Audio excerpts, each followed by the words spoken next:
Utah, our governor's wife, First Lady Abby Cox, her platform as the First Lady is foster care. And I can tell you, having been a foster mom before her platform and after, she has made a huge difference to foster families and to foster kids. And I just want to give her a huge shout out. She's been amazing. She's brought so many companies and businesses on board to support foster families and foster care. And it's been awesome.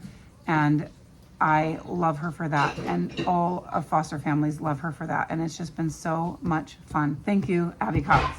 So this video is something that's like near and dear to my heart, and it's something that's been on my mind a lot lately. So there's just something that's been in the news a lot here lately. It's been making me think about something that should be in the news a lot lately, and rather than what is in the news. I have a daughter who is a children's book author. One of the books that she wrote, I'm going to show it to you real quick. It's called My Spaceman Daddy, and she wrote this to help her cousin's children grieve the loss of their father. Their father committed suicide, and that was her cousin. He left 2 little girls behind. It was really hard on her. She wrote this book and her sisters illustrated it on the 1-year anniversary of his passing. She gifted this to them. 10% of all the sales of this book go to a savings account for the girls when they are older. And when she gets an idea in her head, she goes and she does it and she doesn't stop. One of the stories that inspired this book, called My Favorite Shoes, our first set of foster kids that came into the home, and it was their 3rd or 4th placement, and we've adopted them. It's Christina and Junior. And when they came, they had all kinds of stuff, good stuff. And Christina had like 10 or 15 pairs of shoes. But as I went through them, I could tell that they were all from what we call the closet. And what happens in foster care is we get a lot of donations, a lot of donations from places. But this is kind of how it works. Most of us know that if you bring your lightly used things, secondhand stores that will buy your slightly used things, if they're good enough for the store, you can get money for them. And so they will go through your things and say, yes, we'll buy these from you, but we don't like these things. They're not good enough to sell at our used clothing store. So the things that are not good enough for them to sell, they're not the right brands, they're slightly too scuffed, whatever, they ask you, do you want these back or do you want us to donate them? And most people say, just donate them because we don't want them anymore. Those things that were not good enough for them to buy from you and sell at their used clothing store, those things get donated, and often to foster care. So I could tell that all of these shoes for Christina had come from there. They were not quite the right size, and they were, in my opinion, I wouldn't let her wear them to school or to church. They just weren't, to me, nice enough to wear. I mean, I don't care if they wear scuffed up shoes out to play and stuff like that, but none of them looked very nice. And so I was going through all of these shoes and thinking, oh, these aren't very nice. These aren't very nice. And so within the first week or so, I brought her to the store and we bought a brand new pair of shoes. Now, I'm a cheapskate. So we went to the clearance aisle and we bought her a brand new pair of shoes, but they happened to be light up shoes. Now, I had never bought any of my kids light up shoes before because, again, like I said, I'm a cheapskate and I love free stuff too. So I love getting free stuff, but I try to get brand new free stuff if I can. And so I'm not saying I judge anyone for going to the closet, but I also I try to be picky when I get, my free stuff or my cheap stuff. Okay.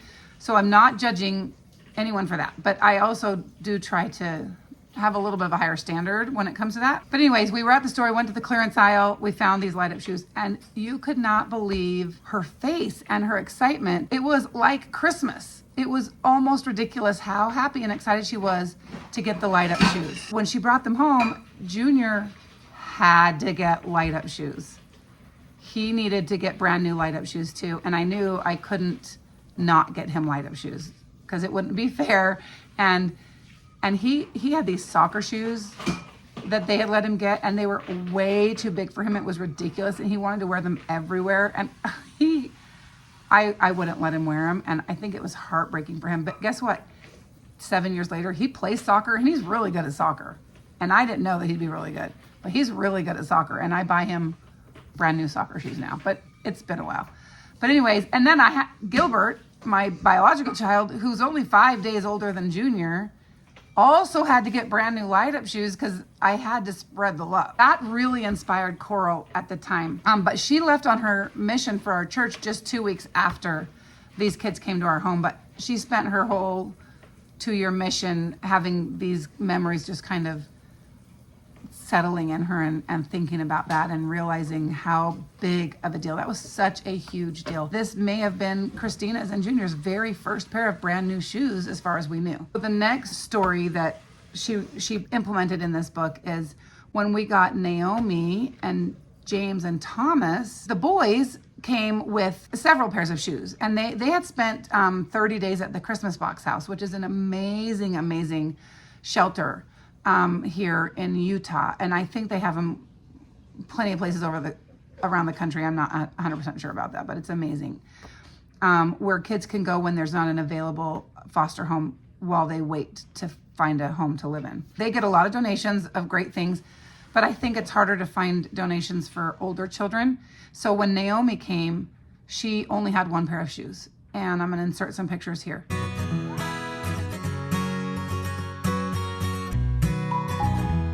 And they were these little ballet flats. They came on a Friday night, and we were going to be leaving the next morning and driving to Idaho for a Memorial Day picnic. And these were Lillian's only shoes. Naomi, Lillian, sorry if I switch her name back and forth. And literally her toes were practically sticking out of them. They weren't even her size. She didn't know her size. I sent Coral to the store without Lillian because we were trying to settle her in and we were guessing at her size. And she bought a couple pairs of shoes and brought them home, and she wore them the next day, but we realized they weren't even quite the right size. We guessed we had to keep going back for different sizes. That inspired Coral hardcore, and she said, I am going to start a nonprofit, and I am going to start gathering brand new shoes only for children in foster care. And she said, I'm going to get donations, and I'm going to start buying up all brand new shoes that I can for kids in foster care. And her dream someday is to have a storefront where foster kids especially can come and get brand new shoes and feel like they're at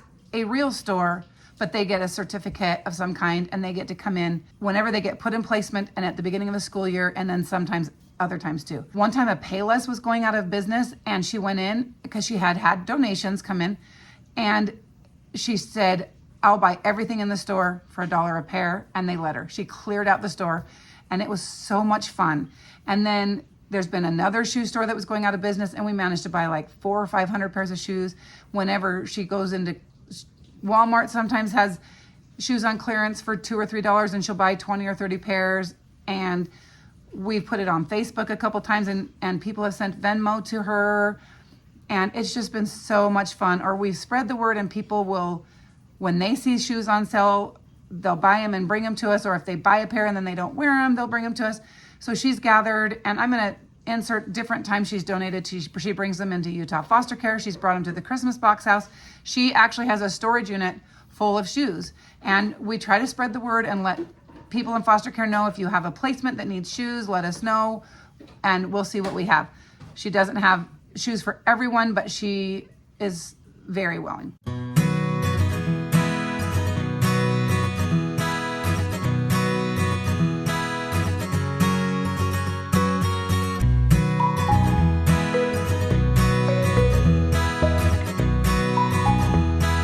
Another one of the pages in this book, which is really sweet, and it's not about shoes, but it's about feeling special, is when Bonnie came to our home for the second time. And we knew we were going to adopt her because by the time she came back to us, she was legally free, and we'd been kind of fighting to get her back. And so we knew we were going to adopt her, and we told them, we're going to adopt you guys. But she'd been through 5 or 6 homes. It was a week or 2 or maybe even 3 into them living here, and I had gotten her school photos from her last foster mom, and all our school photos had just come in. So we were putting all the photos up on the wall, and Bonnie saw that we had put hers up on the wall, and she said, oh, are you putting my photo up there so that when I go to another home you won't forget me? And I was so sad, because even though we told her that she was getting adopted and that she was staying here, she didn't believe it. She didn't know it in her heart. And I don't know if she even still fully, she's adopted. She's been adopted over a year. And I think to some degree she knows it and believes it, but I don't know how long it takes for, them to really believe that this is permanent, this is forever. Because her whole life was just one house after the other. And she just assumed that she was not going to stay. And so that page is in here. So we're going to read the book, My Favorite Shoes by Coral Hayward. For Christina, when you became my sister, you changed my world. Never forget that you are special. My favorite shoes on Sunday are Monique's church shoes, black and glossy with a bright, shiny buckle. They show off her polka dot socks. Monique must be special. My favorite shoes on Monday are Abigail's sneakers, all covered in glittery sequins, like a shooting star when she walks. Her mom got them for her brand new for picture day, even though shoes aren't in the picture. Abigail must be special. My favorite shoes on Tuesday are Chrissy's ballerina slippers, pink satin with laces and perfect bows. The ballerina stands on tiptoe and twirls with shoes made just for dancing. Chrissy must be special. My favorite shoes on Wednesday are Benny's rubber boots, yellow and shiny, perfect for splashing.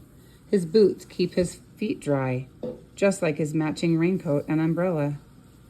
Benny must be special. My favorite shoes on Thursday look comfy on my caseworker. She says they're called loafers. She also says she found a new place for me to live, maybe for a long time. I pack up my stuff and follow my favorite loafers out. The polished toes glow with sunshine. My caseworker must be special. My favorite shoes on Friday are Mrs. Wilson's cowgirl boots. Beaded leather tassels click with her footsteps when she shows me my room. Maybe someday I will call her mom. Mrs. Wilson must be special. My favorite shoes on Saturday are different. Because today, my favorite shoes get to be mine.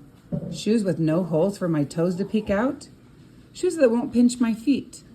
Maybe shoes that light up or have sequins and bows. Shoes for only me. My favorite shoes are mine today. Maybe I am special too. Just like Abigail on picture day, or a ballerina on stage, just like Benny and his puddle jumpers, or my caseworker making sure I'm okay. Special enough for a framed picture on the wall.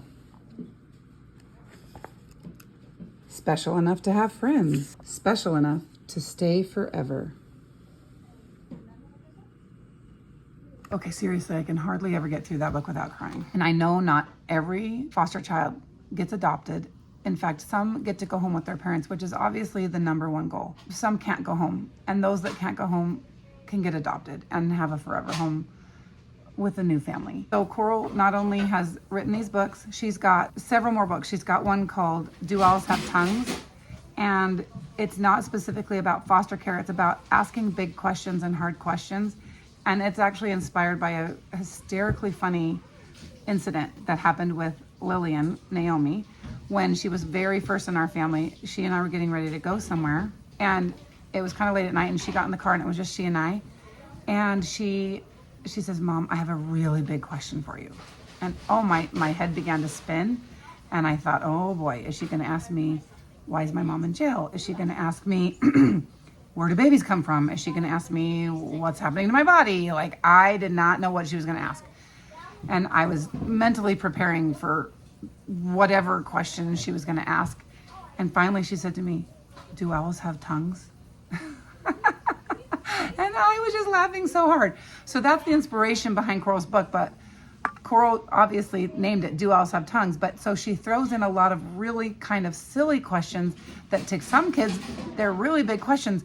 But she also puts in other questions like, what happens if I don't like the way Uncle so-and-so touches me? Or what happens if I have a big question and I feel silly asking it in front of my brothers and sisters or in front of my classmates? Who do I ask? How do I ask it? When do I ask it? And she addresses all those questions in a really fun and easy way. And she puts in references for teachers and parents to know how to help kids answer those questions, or if they don't know what the answers are, how to find the answers. And she actually, by the way, in My Spaceman Daddy and with Do Owls Have Tongues, has had a licensed therapist help her write everything appropriately for therapeutic use. So it's super amazing that way. Anyway, she's a go-getter. She has 2 or 3 more books completely written that are foster care oriented and grief oriented that are just waiting for illustration. And she is now a foster mom herself. She's got twin boys that are just the cutest things ever. So her hands are full. So let's spread the word. Thanks, guys. Bye. Thanks for watching. Don't forget to subscribe. Give it a big thumbs up. Remember to watch all our other videos. And don't forget to hit that little bell thing. I haven't started it yet. Okay, go ahead.